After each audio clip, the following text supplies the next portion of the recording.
అందరికీ నమస్కారం. ఈరోజు ఒక మంచి స్నాక్ రెసిపీ చూపిస్తాను. పిల్లలకు పెట్టడానికి ఈవినింగ్ టైంలో చాలా బాగుంటుంది.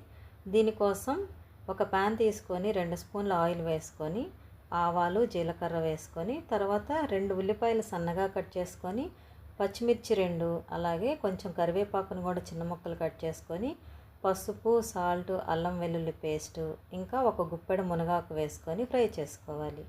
తర్వాత ఇందులోకి కారం, ధనియా పౌడర్, జీరా పౌడర్, కొంచెం సాల్ట్ వేసుకొని అన్నీ కొంచెం ఫ్రై చేసుకున్న తర్వాత 2 బాయిల్డ్ పొటాటోస్ని మ్యాష్ చేసుకొని వేసుకోవాలి. వీటన్నిటిని బాగా కలుపుకొని ఇట్లా ఆలు ఫ్రై రెడీ చేసుకోవాలి.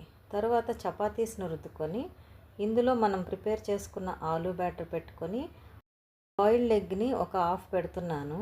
తర్వాత ఈ ఎడ్జెస్ అన్నిటినీ వాటర్తో తడి చేసుకొని మనకు నచ్చిన షేప్లో వీటిని పాకెట్స్లా చేసుకోవచ్చు, లేదు అంటే సమోసాలా కూడా చేసుకోవచ్చు. అదంతా మన చాయిస్. ఇలా ప్రిపేర్ చేసుకున్న తర్వాత వీటిని హాట్గా ఉన్న ఆయిల్లో మీడియం ఫ్లేమ్లో స్లోగా కుక్ చేసుకోవాలి. ఇవి నిజానికి పఫ్స్లా ఉంటాయి. పిల్లలకైతే ఎగ్ పఫ్ తిన్న ఫీల్ అయితే ఖచ్చితంగా వస్తుంది. చాలా హెల్దీ ఇంగ్రీడియంట్స్తో ఇలా ఈవినింగ్ స్నాక్ పిల్లల కోసం ఇంట్లోనే తయారు చేసుకోవచ్చు. చాలా టేస్టీగా ఉంటుంది, హెల్త్కి కూడా చాలా మంచిది. రెసిపీ నచ్చితే తప్పకుండా మీరు ట్రై చేయండి. అలాగే మన ఛానల్ని సబ్స్క్రైబ్ చేసుకోండి ఫ్రెండ్స్.